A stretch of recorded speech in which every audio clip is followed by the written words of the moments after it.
네, 가상화폐 테라 루나 폭락 사태의 핵심 인물인 권도영 대표가 미국에서 죗값을 치르게 됐습니다. 우리나라가 아닌 미국으로의 송환이 결정됐기 때문인데요. 미국에서 재판을 받을 경우 사실상 종신형까지 가능하다는 전망이 나옵니다. 남편 경기도 평택에서는 한 금은방 절도범이 도주한 지 3시간 만에 붙잡히는 사건이 있었는데 경찰관의 남다른 눈썰미 덕분이었습니다. 네, 이 시각의 주요 사건 사고 소식 손정혜 변호사와 짚어보도록 하겠습니다. 어서 오십시오. 안녕하세요. 네, 안녕하십니까. 권도영 하면 한때 이제 암호화폐 업계의 젊은 천재로 불렸던 그런 인물인데 2년 전이었죠. 테라 루나 사태가 이제 발생을 하면서 범죄자로 전락을 했습니다. 그때 상황 좀 짚어주실까요? 네, 그 당시에 투자자들에게 엄청난 손해를 입히면서 거대한 폭락이 시작돼서 일반 투자자들 같은 경우는 굉장히 피해가 많았던 사안입니다. 네. 한때는 시가총액 3위, 그리고 이제 피해액만 50조. 에 이를 정도로 굉장히 많은 사람들이 거래했던 가상화폐의 종류이기 때문에 그 미래가 전망이 좋다라고 투자한 사람들도 있었는데 결국은 갑자기 폭락을 하면서 각국의 수사기관들이 수사한 결과 시세 조정 행위가 있었다, 허위 정보를 이야기를 하고 배임 행위가 있었을 뿐만 아니라 안전하다라고 이제 거짓 정보를 흘리는 방법으로 이제 피해를 야기했다, 여러 가지 혐의로 이제 수사를 받게 됐는데요. 네. 그러면서 이제 폭락 전에 이제 회의로 도피를 했고 회의 도피 과정에서 몬테네그로에서 이제 검거가 돼서 체포된 다음에 한국 수사기관에서 이제 범죄인 인도 조약에 따라 인도를 요청했던 사안이고요. 11개월 만에 이제 범죄인 인도 결정이 이제 난 상황인데 아까 말씀드린 것처럼 투자자가 굉장히 많았고 네. 또 투자자가 한국에만 국한된 게 아니라 전 세계에 많이 있기 때문에 각국에서 수사가 진행되고 있고 특히 미국에선 이미 기소가 되고 네. 그 민사재판의 기일까지 지정되어 있는 상황입니다. 네, 말씀해 주신 대로 권도영 대표가 도피를 한 지 22개월이 흘렀거든요. 그동안 이제 우리나라뿐만 아니라 미국에서도 송환을 해달라 요청을 했었고 우선은 이제 우리나라, 미국 둘 다 송환 요청을 했던 배경부터 짚어주실까요? 네, 일단 한국에서는 남부지검과 그 남부지검에서 이제 수사가 진행되고 있고요. 네.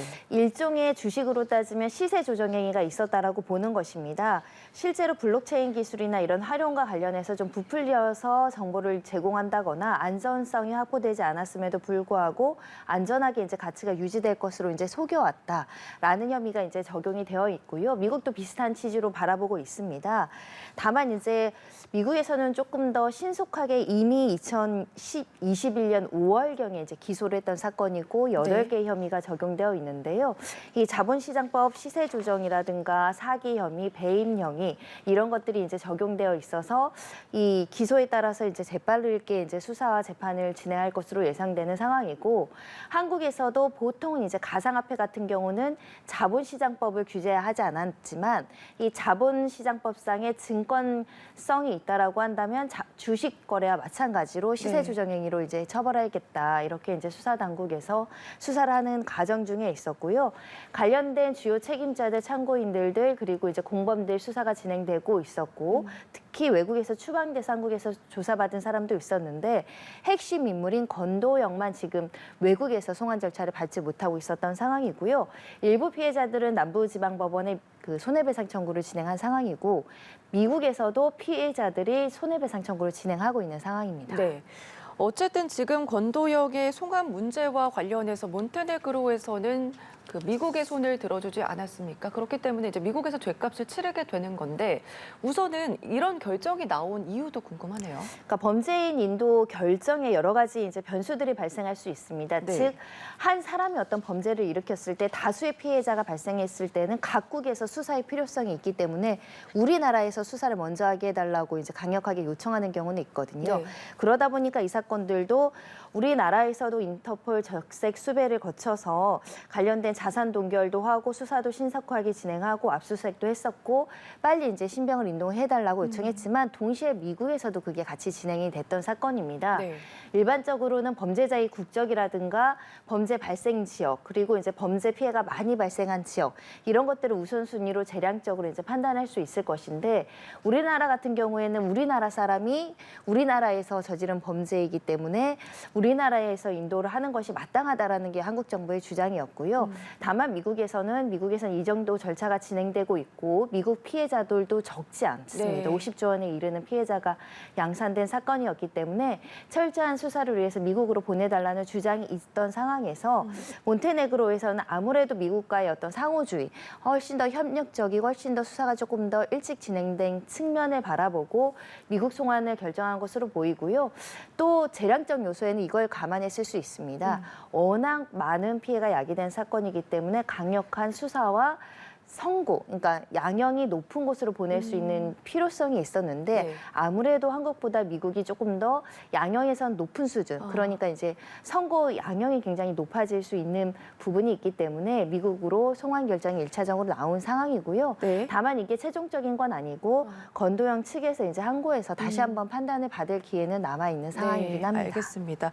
이게 말씀해 주셨는데 이제 어쨌든 미국에서 재판을 받으면 국내보다는 좀 중형이 선고될 가능성이 높다 이런 얘기도 있더라고요. 이게 최대 100년 이상의 징역형까지 가능성이 나오는데 왜 그런 건지 궁금하거든요. 법 체계가 좀 달라서 그렇습니다. 우리나라 형사소송법에는 범죄자가 여러 그 점의 어떤 범죄를 저질렀을 때 각각의 형을 모두 합산해서 선고를 하는 것이 아니라 가장 중한 형을 선택하고 그 형의 2분의 1을 가중하는 방식으로 하다 보니까 실무 양형이 미국보다 낮지만 미국은 8개의 범죄에 각각 형을 정해서 그걸 합산하기 때문에 네.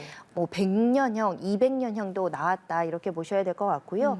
실제로 FTX 창업자 관련해서 이 시세 조정이라든가 배임죄에 관련해서 100년형이 선고된 전례들이 적지 않습니다. 네. 그런데 우리나라 같은 경우는 아무리 시세 조정이라든가 사기 행각을 수천, 수백억대 하더라도 사실은 100년형이 나오는 것은 법적으로 불가능하다 이렇게 보실 수밖에 없어서 지금 이야기 나오는 것이 최대 30년, 40년 정도 한국에서는 양형 선고가 될 것이지만 네. 미국으로 가게 되면 100년형이 나올 수도 있다. 권도영 입장에서는 오히려 한국에서 재판을 받고 싶었을 것이고 네. 변호인도 한국으로 보내달라고 주장했지만 미국으로 결정이 나온 상황입니다. 네, 그러면 궁금한 게 미국에서 이게 죗값을 받는다고 해서 추후에 이제 한국으로의 송환 가능성이 있을지도 궁금하네요.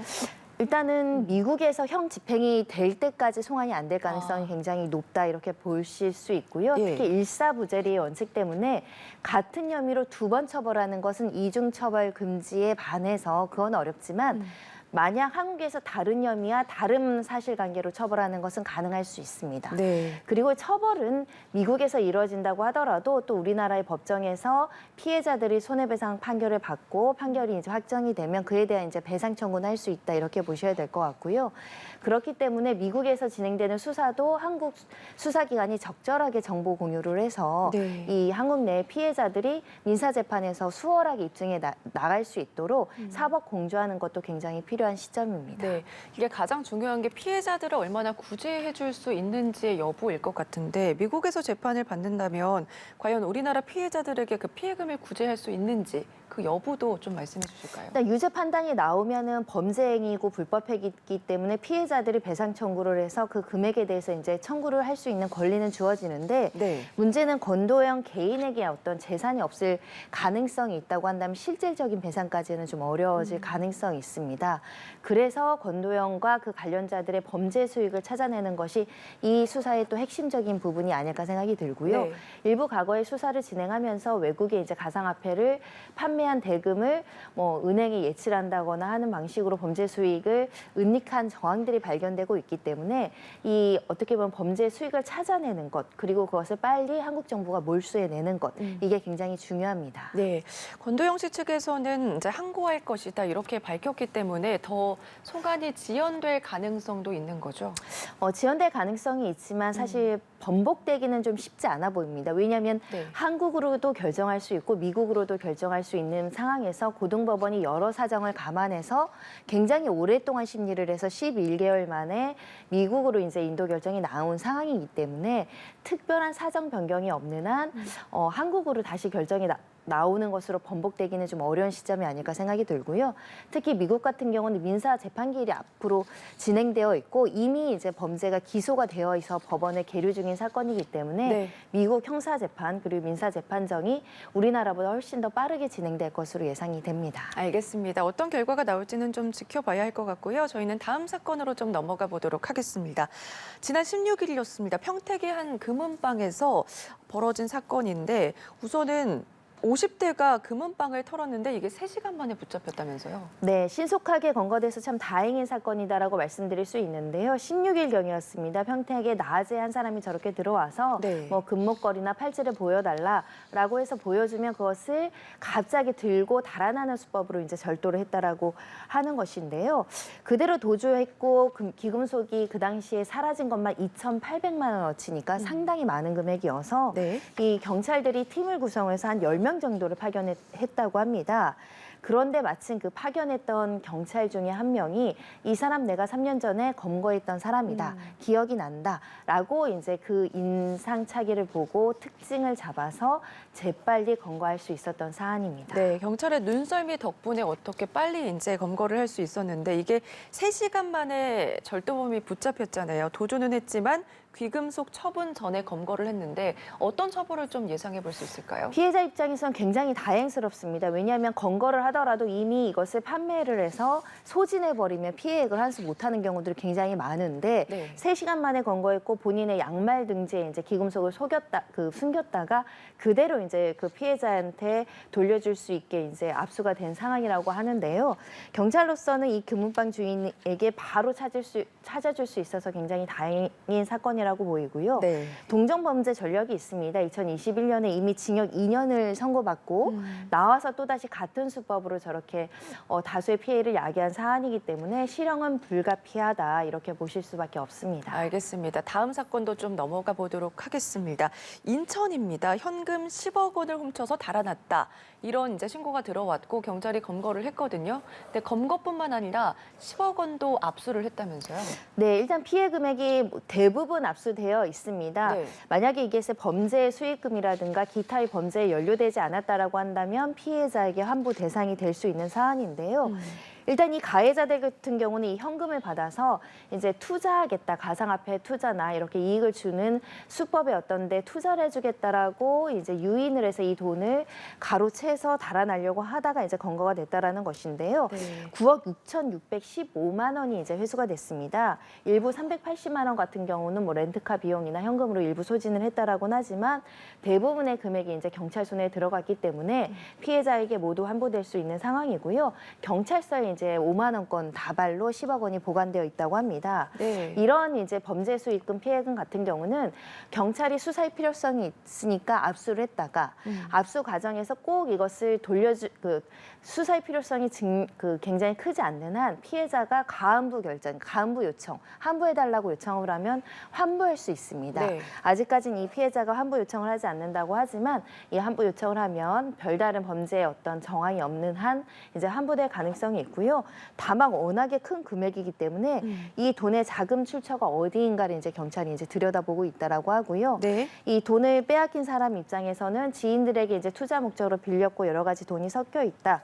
범죄 수익이랑은 먼 돈이다 이렇게 주장하고 있어서 이 주장이 확인이 되면 환부 절차가 진행될 것으로 보입니다. 네, 우선은 이 10억이 어떻게 되는지 궁금합니다. 말씀해 주신 것처럼 경찰 쪽에서는 자금 출처를 좀 확인하고 있는 상황인데 이게 출처의 불법성이 확인이 된다면 어떻게 되는 거죠? 일단 그 범죄에 대해서 이제 피해자이지만 그 범죄 혐의로 수사를 받게 되는 것이고 범죄 수익이라면 이것이 범죄 수익금이니까 몰수되는 거죠. 네. 환부받을 수가 없고 몰수될 수밖에 없는 것인데요. 현재로서는 범행 정황이 뚜렷하게 드러나지 않고 있어서 일단 막대한 자금의 자금 출처를 조사한 후에 범죄에 연루된 정황이 없다라고 한다면 반환될 예정입니다. 알겠습니다. 오늘 말씀 여기까지 들어보겠습니다. 지금까지 손정희 변호사와 함께했습니다. 고맙습니다.